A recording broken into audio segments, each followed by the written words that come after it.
पिछले एपिसोड में युहा और वेइनार दोनों की टीम पूरी तरह से रेडी हो गई थी और अब इसीलिए वे सभी टीम बैटल के लिए रेडी हो गए थे। जिसके बाद हम देखते हैं कि रेफरी भी इनके मैच को स्टार्ट कर देता है, जिसके बारे में सुनते ही आउटियन और उसके साथी एक ट्रायंगल बनाकर खड़े हो जाते हैं ताकि वे युहा और उसके टीम को आसानी से हरा सके। मगर वहीं हम देखते हैं कि युहा को इसके बारे में कोई चिंता नहीं होती, क्योंकि वो इसके बारे में पहले से ही समझ गया था और कहने लगता है कि उन्होंने तो लॉन्ग आउटियन को सबसे आगे कर दिया और इसीलिए ऐसा लगता है कि अटैक की पूरी जिम्मेदारी लॉन्ग आउटियन के ऊपर है, जबकि वही टीम की असली ब्रेन वेइनार है। लेकिन इसके बाद हम देखते हैं कि युहा इसमें कोई देरी नहीं करता और वो अपने किसी सोल गाइड का यूज करने के लिए रेडी हो जाता है जिसे देखते ही सभी इस बात से पूरी तरह से हैरान हो गए थे, क्योंकि ये जगह पूरी तरह से स्मोक में कवर हो गई थी। मगर अब इसे देखते ही जिंग होंगचेन इस बात से पूरी तरह से हैरान हो गया था और कहता है कि ये तो असल में टेरेन डिटेक्शन सोल गाइड है। वही उदाहरण देखते हैं कि टियानन भी इस बात से काफी परेशान हो गया था, क्योंकि उससे भी इसके बारे में कुछ समझ नहीं आता और फिर वो जिंग होंगचेन से पूछता है कि ये इसके पास में कैसे आया। तब इस पर जिंग होंगचेन उससे कहता है कि आपको इसके बारे में चिंता करने की कोई जरूरत नहीं है, क्योंकि मैं इसके बारे में पता लगाने के लिए तुरंत इन्वेस्टिगेशन करूंगा। लेकिन फिर वो इससे कहता है कि शायद ये चीज से जैवन से रिलेटेड हो सकती है, जो कि यहाँ पर हार गया था। लेकिन वहीं अब हम देखते हैं कि टियानन इस पर कुछ भी नहीं बोलता, जबकि उधर युहा अटैक करने के लिए रेडी हो गया होता है और फिर अपने साथियों से भी कहता है कि तुम भी इसके लिए रेडी हो जाओ। इसके बाद हम देखते हैं कि वो इन पर अटैक करने के लिए रेडी हो गया था, जिसे देख आउटियन और उसके साथी भी उसका सामना करने के लिए जाते हैं। लेकिन फिर हमें पता चलता है कि ये तो असल में फ्लैश बॉम्ब है और इसीलिए आउटियन और उसके साथी इसके सामने कुछ भी नहीं कर पाते। मगर वहीं हम देखते हैं कि युहा ने अपने स्पिरिचुअल डिटेक्शन वाले पावर का यूज करना शुरू कर दिया था, जिसके वजह से इनकी टीम को बहुत अच्छा चांस मिल जाता है और इसीलिए वे इनके ऊपर अटैक करना शुरू कर देते हैं। जिसके बाद हम देखते हैं कि टीचर जावा भी इस बात से काफी इम्प्रेस हो गई थी और कहने लगती है कि टैंक सेक्टर का असली टारगेट तो असल में लॉन्ग आउटियन है, इसीलिए वो सबसे पहले आउटियन और वेइनार को मिटाना चाहते हैं। लेकिन तभी हम देखते हैं कि आउटियन भी अपने पावर का यूज करके अटैक करने लगा था, जिसे देखते ही युहा इस बात से हैरान हो जाता है और कहता है कि ये कैसे पॉसिबल है। फिर वो कहने लगता है कि फ्लैश बॉम्ब की वजह से आउटियन का विजन तो अफेक्ट हो जाना चाहिए, लेकिन इसके बाद भी उसने तीनों लोगों के अटैक को कैसे रोक लिया। वहीं हम देखते हैं कि वांग भी इसमें थोड़ी सी इंजर्ड हो गई होती है, जिसे देख युहा तुरंत अपने मेंटल डिस्टर्बेंस वाले पावर का यूज करता है। लेकिन फिर भी हम देखते हैं कि वेइनार के ऊपर इसका कोई ज्यादा असर नहीं होता, इसीलिए युहा इस बात से थोड़ा सा परेशान हो जाता है। लेकिन फिर हम देखते हैं कि वो इसके बारे में समझ गया था और कहने लगता है कि वेइनार के पास असल में ट्विन मार्शल सोल है। लेकिन वही उधर हम देखते हैं कि युहा के बाकी साथी अभी भी रुकने वाले नहीं होते और वे अपने पावर का यूज करके बाकी लोगों के ऊपर अटैक कर रहे थे। वही उधर हम देखते हैं कि एक इविल सोल मास्टर भी इस बात से हैरान होता है और कहता है कि उसने तो बॉडी को अपर हैंड को कवर करने दिया। तभी इसी बीच हम देखते हैं कि वांग दो प्लेयर के बीच में फंस गई होती है, जहाँ पर कि वे इसके ऊपर अटैक करने के लिए कोशिश करने लगे थे। लेकिन फिर भी हम देखते हैं कि वांग इनके अटैक से अपने आप को बचा लेती है। मगर वही हम देखते हैं कि वह वेइनार के बारे में और भी अच्छे से समझ गया था और फिर पता चलता है कि इसका बॉडी मास्टर सोल तो असल में ब्रेन है। फिर वो कहने लगता है मास्टर ने एक बार कहा था कि जो पार्ट जितना इम्पोर्टेंट होगा तब इस तरह से वो बॉडी मास्टर सोल भी उतनी पावरफुल होगी। फिर वो कहने लगता है कि ब्रेन ह्यूमन बॉडी का सबसे इम्पोर्टेंट ऑर्गन है, जिसके वजह से इसका स्पिरिट से इसके ब्रेन में छुपा हुआ है और इसीलिए ऐसा देखा जा सकता है कि वेइनार का मेंटल स्ट्रेंथ बहुत ही पावरफुल है। अब इसीलिए उसे भी इसके बारे में समझ आ गया था और फिर कहता है कि इसमें हैरानी की कोई बात नहीं है कि उसने मेरे मेंटल अटैक को रोक लिया। लेकिन हम देखते हैं कि वेइनार अपने इस पावर से आउटियन का भी हेल्प कर रही थी, जिसके बाद वांग कहती है कि जब उसने अपने पावर का यूज करके मुझे कंट्रोल किया था तब उस वक्त मैंने देखा था कि लॉन्ग आउटियन का रिएक्शन स्लो हो गया है। अब इसीलिए वो समझ जाती है कि वो अपने पावर से एक बार में केवल एक ही लोगों की हेल्प कर सकती है, जिसके वजह से वो युहा के जैसे बिल्कुल भी नहीं है, क्योंकि वो अपने पावर का यूज करके एक साथ में सभी की हेल्प कर सकता है। लेकिन वही हम देखते हैं कि वेइनार भी इस पर अटैक करने का डिसाइड कर लेती है और फिर वो आउटियन से कहती है कि अब मैं भी इसमें तुम्हारी हेल्प करने वाली हूँ, इसीलिए मैं चाहती हूँ कि तुम अपने स्ट्रॉन्गेस्ट स्किल का यूज करो ताकि हम उसका यूज करके युहा को तुरंत ही हरा सके। जिसके बाद हम देखते हैं कि आउटियन भी इसकी बात मानने के लिए रेडी हो गया था, लेकिन फिर भी हम देखते हैं कि उसके पास में ज्यादा सोल पावर नहीं बची थी, इसीलिए वो अपने साथियों से कहता है कि तब तक तुम इनके साथ में फाइट करो, जिसके वजह से मुझे अपने सोल पावर को रिकवर करने का टाइम मिल सके। जिसके बाद हम देखते हैं कि उसके साथी भी इसकी बात मानने के लिए रेडी हो गए थे और अब इसीलिए वे इनके ऊपर अटैक करने के लिए चले जाते हैं। मगर वही हम देखते हैं कि युहा और उसके साथियों को अभी भी इसके बारे में कोई चिंता नहीं होती, इसीलिए वे सभी भी अपने अपने पावर का यूज करने के लिए रेडी हो जाते हैं ताकि वे इस तरह से इसका यूज करके इनके साथ में फाइट कर सके। तभी हम देखते हैं कि सियाओ भी अपने पावर का यूज करके इन पर अटैक करने के लिए रेडी हो गई होती है और कहने लगती है कि अब तुम मेरे पावर को देखने के लिए रेडी हो जाओ। वहीं हम देखते हैं कि सेंसे भी इनको इतना आसानी से छोड़ने वाला नहीं होता और वो अकेले ही दो प्लेयर प्लेयर के साथ में फाइट कर रहा था। इसके अलावा हम देखते हैं कि वांग भी इसमें पीछा हटने वाली नहीं होती और वो भी अपने पावर का यूज करके लगातार इनके ऊपर अटैक कर रही थी। तभी इसी वक्त हम देखते हैं कि सियाओ कुछ प्लेयर के बीच में बहुत बुरे तरीके से फंस गई होती है, लेकिन इसके बाद भी वो इतना आसानी से इनके सामने हार मानने वाली नहीं होती और इसीलिए हम देखते हैं कि वो फिर से अपने पावर का यूज करके इन पर अटैक करने के लिए रेडी हो जाती है। जिसके बाद हम देखते हैं कि वो प्लेयर इसके ऐसे पावर के सामने कुछ भी नहीं कर पाते और इसीलिए सियाओ अपने इस पावर का यूज करके इनके ऊपर भारी पड़ने लगती है। तब इसे देख वेइनार भी इस बात से काफी हैरान हो गई थी और कहते हैं कि इसने तो अकेले ही इतने सारे लोगों को रोक दिया और इसीलिए ये तो सच में बहुत ही अमेजिंग है। मगर वही हम देखते हैं कि सेंसी भी अब इसमें पीछा रहने वाला नहीं होता और वो भी अपने डोमेन वाले पावर का यूज करने के लिए रेडी हो जाता है। जिसके बाद हम देखते हैं कि बे भी अपना जलवा दिखाने के लिए रेडी हो गया था और अब इसीलिए वो भी अपने लाइटनिंग पावर का यूज करने के लिए रेडी हो जाता है। लेकिन वही हम देखते हैं कि वेइनार के साथ भी इतना आसानी से मारने वाले नहीं होते और वे अभी भी अपने पावर का यूज करके इनका सामना करने के लिए रेडी होते हैं। लेकिन तभी हम देखते हैं कि यूहा भी इसमें अपने पावर का यूज करने के लिए रेडी हो गया था, जिसके वजह से वे इसके सामने कुछ भी नहीं कर पाते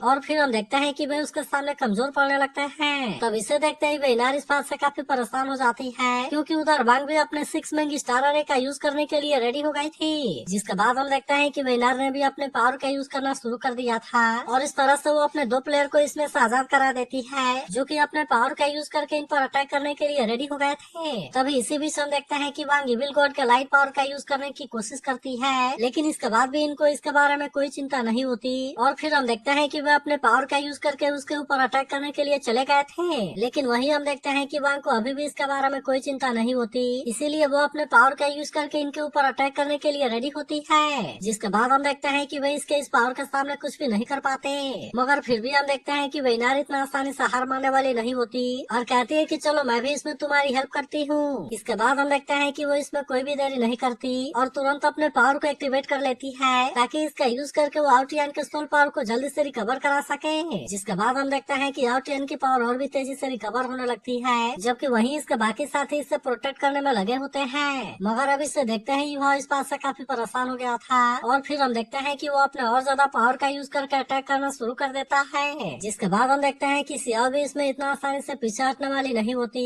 इसीलिए वो भी अपने पावर का यूज करके इनका सामना करने के लिए रेडी होती है, जिसके वजह से इनके बीच में और भी शानदार टक्कर होने लगती है। और अब इस तरह से हम देखते हैं कि वे भी सियाओ के पावर को रोकने के लिए रेडी हो गए थे, लेकिन इसके बाद भी हम देखते हैं कि सियाओ इतना आसानी से इनके सामने हार मानने वाली नहीं होती और इसीलिए वो भी अपने और ज्यादा पावर का यूज करके अटैक करने के लिए रेडी हो जाती है। जिसके बाद हम देखते हैं कि बाकी सभी लोग भी इस बात से काफी हैरान हो गए थे, लेकिन तभी हमें पता चलता है कि आउटियन की सोल पावर रिकवर हो गई है, जिसके वजह से उसने सभी के पावर को बहुत ही आसानी से रोक लिया था। तब इसे देखते ही उसके सभी साथी इस बात से काफी खुश हो जाते हैं क्योंकि इनको पता था कि अब इसके पावर के सामने कोई भी कुछ नहीं कर पाएगा। तभी हम देखते हैं कि आउटियन भी अपने पावर का यूज करने के लिए रेडी हो गया था, जिसके वजह से हम देखते हैं कि किसी की भी पावर भी इसके सामने काम नहीं कर पाती और अब इसीलिए वह सभी इसके सामने कमजोर पड़ने लगते हैं। लेकिन वही उधर हम देखते हैं कि आउटियन अब रुकने वाला नहीं होता क्योंकि अब उसने अपने वेपन को भी बाहर निकाल लिया था, जिसके वजह से इनकी कोई भी पावर इसके सामने काम नहीं करती। तभी अचानक से वो ननान के ऊपर अटैक करने के लिए आता है, जहाँ पर हम देखते हैं कि उसे बचाने के लिए सेंसी उसके सामने आ गया था, लेकिन इसके बाद वो बाकी लोगों पर भी अटैक करने के लिए जाने लगा था।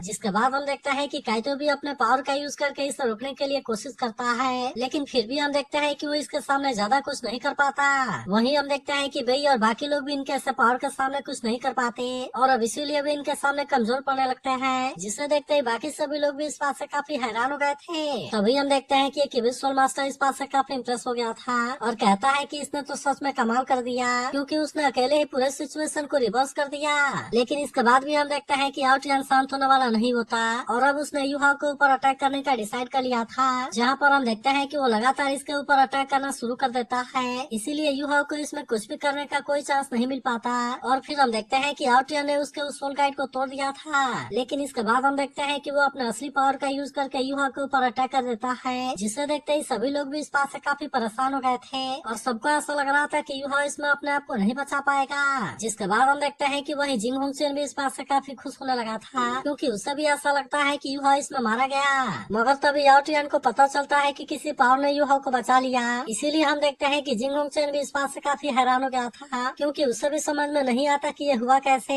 और युहा इसमें बच कैसे गया। इसके बाद हम देखते हैं कि युहा स्टाइल मारते हुए इनके सामने आता है, जहाँ काइतो कहता है कि तुम मेरे 5th सोल स्किल के सामने कुछ भी नहीं कर सके और क्या तुम्हें इस बात से हैरानी हुई। लेकिन वहीं हम देखते हैं कि टीचर जावा को इसके बारे में अच्छे से पता था और वो कहने लगती है कि ये सोल स्किल 7 सेकंड के लिए मेंटेन हो सकती है, लेकिन असल में इसकी डिफेंस पावर बहुत ही पावरफुल है, जिसके वजह से 7 सेकंड के लिए सबसे स्ट्रॉन्ग अटैक भी इसके सामने कुछ नहीं कर सकता। और ये तो सोल गाइड से क्रिएट किए गए इनविंसिबल कवर से भी बहुत ज्यादा पावरफुल है। वहीं हम देखते हैं कि जुजी भी इस बात से काफी खुश होती है और कहती है कि काइतो ने तो इसमें कमाल कर दिया। जिसके बाद हम देखते हैं कि वहीं सियाओ भी इस बात से काफी खुश थी और फिर काइतो से कहती है कि तुम तो सच में अमेजिंग हो। लेकिन तभी हम देखते हैं कि काइतो फिर से इस पर अटैक करने के लिए रेडी हो गया था और इसीलिए वो अपने ग्रेड 7 वाले इंस्टेंट लाइट का यूज करके इसके ऊपर अटैक कर देता है। जिसके बाद हम देखते हैं कि आउटियन इसके सामने कुछ भी नहीं कर पाता और अब वो इसके सामने बहुत बुरे तरीके से फंस गया था। तब इसे देख जिंग होंगचेन हैरान होते हुए कहता है कि ये तो ग्रेड 7 वाली इंस्टेंट लाइट है, लेकिन क्या टैंक सेक्टर वालों ने इसे भी बना लिया, क्योंकि 8 रिंग वाला सोल मास्टर भी इसके सामने कुछ नहीं कर सकता। वहीं हम देखते हैं कि वेनार और उसके सभी साथी इस बात से काफी परेशान हो गए थे, जबकि वहीं हम देखते हैं कि युवा भी से कोई भी चांस देने वाला नहीं होता और इसीलिए वो अपने साथियों को तुरंत इसके ऊपर अटैक करने के लिए भेज देता है। जिसके बाद हम देखते हैं कि वेनार के साथी भी इतना आसानी से हार मानने वाले नहीं होते और इसीलिए वे भी फिर से इनका सामना करने के लिए रेडी हो जाते हैं। तभी इसी बीच हम देखते हैं कि एक प्लेयर आउटियन के ऊपर अटैक करने के लिए आता है, लेकिन तभी सियाओ ने अपने फॉरेंस का यूज करके इसके ऊपर अटैक कर दिया था, जिसके वजह से वो इसमें इंजर्ड हो जाता है। लेकिन वहीं उधर हम देखते हैं कि वेनार इतना आसानी से हार मानने वाली नहीं होती और इसीलिए वो चांस देखते ही युवा के ऊपर अटैक करने के लिए आ जाती है। मगर तभी हम देखते हैं कि सेंसी ने सामने आकर इसके अटैक को रोक लिया था और इसीलिए वेनार इसमें इसका कुछ भी नहीं कर पाती। लेकिन इसके बाद हम देखते हैं कि सेंसी ने वांग को टेलीपोर्ट करके इसके पास मिला दिया था ताकि वे अपने मार्शल सोल फ्यूजन स्किल का यूज कर सके। लेकिन वहीं हम देखते हैं कि वेनार के लोग भी इसके बारे में समझ जाते हैं और इसीलिए वे इनको रोकने के लिए जाने लगे थे। लेकिन तभी हम देखते हैं कि सेंसी इन पर अपने स्वालिंग रे का यूज करने लगता है, जिसकी वजह से वे यहाँ पर कुछ भी नहीं कर पाते। मगर तभी इसी वक्त हम देखते हैं कि वेनार भी यहाँ पर अटैक करने के लिए आ गई थी। वहीं हम देखते हैं कि आउटिया ने किसी तरह से अपने आप को आजाद करा लिया था, लेकिन वहीं अब युवा और वांग ने भी अपने मार्शल सोल फ्यूजन स्किल के पावर को एक्टिवेट कर लिया था और इसका यूज करके वे इसके ऊपर अटैक कर देते हैं। जिसके बाद हम देखते हैं कि आउटियन का एक साथी इसे रोकने के लिए आता है, लेकिन हम देखते हैं कि वो भी इसके सामने कुछ भी नहीं कर पाता और अब इसके पावर की वजह से वे इसमें फ्रीज हो जाते हैं। तब इसे देख जिंग होंगचेन कहने लगता है कि अब तो सारी सिचुएशन पलट गई और अब ऐसा लगता है कि आउटियन का बॉडी मार्शल सोल पूरी तरह से सप्रेस हो गया। लेकिन वहीं हम देखते हैं कि युवा और वांग अभी भी रुकने वाले नहीं होते, इसीलिए वे फिर से अपने दूसरे वाले मार्शल सोल फ्यूजन स्किल को एक्टिवेट कर लेते हैं और अब इस तरह से हम देखते हैं कि वे आउटियन हैमर वाले पावर का यूज करके अटैक करने के लिए रेडी हो गए थे। मगर वहीं हम देखते हैं कि आउटियन अभी भी वहीं पर फंसा हुआ था, जिसका वजह से वो इसे रोकने के लिए कुछ भी करने वाला नहीं होता। अब इसीलिए हम देखते हैं कि वेनार को इसके बारे में काफी चिंता होने लगती है, इसीलिए वो इसे बचाने के लिए अपने फोर्थ सोल स्किल का भी यूज करने के लिए रेडी हो जाती है ताकि वो आउटियन हैमर को रोककर आउटियन को बचा सके। लेकिन इसके बाद भी हम देखते हैं कि इसकी पावर इसके सामने कुछ भी नहीं कर पाती, जिसकी वजह से वो भी इसमें इंजर्ड हो जाती है। जबकि वहीं हम देखते हैं कि आउटियन भी अपने आप को बचाने के लिए कुछ भी नहीं कर पाता और वो भी आखिरकार इसमें इंजर्ड होकर बेहोश हो जाता है। जबकि वहीं हम देखते हैं कि ये रिनार भी बहुत बुरे तरीके से टूट गया था। वहीं हम देखते हैं कि युवा के साथियों ने बाकी लोगों को घेर लिया था, जिसकी वजह से वे यहाँ पर कुछ भी नहीं कर पाते। लेकिन फिर भी हम देखते हैं कि वेनार को आउटियन के बारे में काफी चिंता होती है और इसीलिए वो जल्दी से इसके पास आकर उसे उठाती है। तब इस पर आउटियन उसे कहता है कि मैं अभी भी जिंदा हूँ, लेकिन वेनार को पता था कि वो अब इसके बिना कुछ भी नहीं कर पाएगी और अब इसीलिए हम देखते हैं कि वो अपनी हार मान लेती है। जिसके बाद हम देखते हैं कि सभी इस बात से काफी खुश हो गए थे, जबकि वही टीचर जावा भी इस बात से काफी खुश होती है और इसीलिए वह सभी लोग भी इनके लिए तालियां बजाने लगे थे। वहीं हम देखते हैं कि युवा और इसके सभी साथी भी काफी खुश होते हैं और कहते हैं कि आखिरकार हम सेमीफाइनल में पहुंच गए। तभी युवा कहने लगता है कि वेनार न केवल मार्शल सोल की गॉड है, बल्कि उसके बॉडी मार्शल सोल ब्रेन के पास में भी 6000 ईयर वाला सोलिंग है और यही वजह है कि वो अपने फोर्थ सोल स्किल का यूज करके हाउटियन हैमर को रोकने के लिए चली गई। लेकिन शायद उसे इसके बारे में अच्छे से नहीं पता, क्योंकि हाउटियन हैमर की power true body martial soul के बराबर है। लेकिन फिर भी हम देखते हैं कि वो इसके ऐसे पावर से काफी हैरान था और कहता है कि बॉडी मार्शल सोल का इनहेरिटेंस तो सच में कमाल का है। मगर वहीं हम देखते हैं कि रेफरी भी इनके जीत से बिल्कुल भी खुश नहीं होता।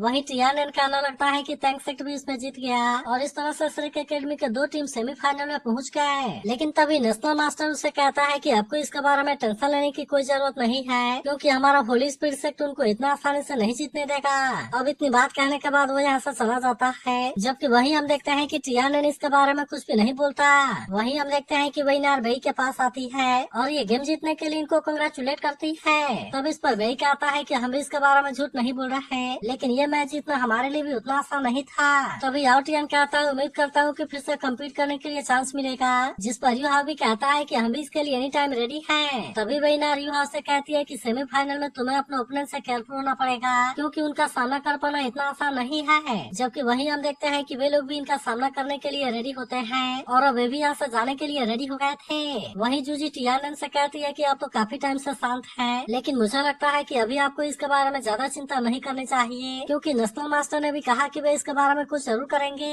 तब इस पर आउटियन कहता है कि फिर भी होली स्पिरिट सेक्ट हमारे पावर में नहीं है, इसीलिए अगर वे इसमें जीत भी गए तब उसके बाद से मुझे पब्लिक ओपिनियन के प्रेशर का सामना करना पड़ेगा। लेकिन अगर उनके और श्रेय के बीच में फाइट नहीं होती तो फिर क्या तुम्हें लगता है कि मैं भी सोल मास्टर के साथ में कोऑपरेट करने के लिए रेडी होता?